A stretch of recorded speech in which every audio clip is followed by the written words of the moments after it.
ঝিঙে আলু পোস্ত। তুমি তো দেরি করবে, যার জন্য আমি করে নিয়েছি। এটা আলুর খোসা সহ ঝিঙে আলু পোস্ত। এটাও কিন্তু লঙ্কা, শুকনো লঙ্কা দিয়ে করে যাই যে বন্ধুরা। ঝিঙে দিয়ে করেছো? হ্যাঁ হ্যাঁ হ্যাঁ, ঝিঙে আলু পোস্ত ছোট ছোট করে কেটেছো, ঝিঙে গুলো ছোট ছোট করে হ্যাঁ হ্যাঁ হ্যাঁ হ্যাঁ, এই তো কেটে আর খোসা সহ, আলুর খোসা ছুলিনি। সিলে বেটে পোস্ত করেছো নাকি? হ্যাঁ, এখন বন্ধুরা আমি মানে শিল নোড়াতে মশলা করি মাঝে মাঝে, আচ্ছা, ভালো লাগে। এই যে তাহলে এটা ঝিঙে আলু পোস্ত, হ্যাঁ হ্যাঁ দারুণ কালার। শুকনো লঙ্কা দিয়েছি লাল লাল হয়েছে কি?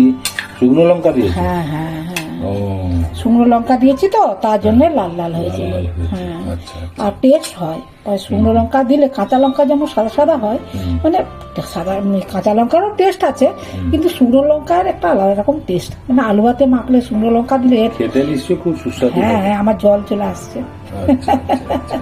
মাঝে মাঝে খাবার দেখলে রান্না তো নিজে করি।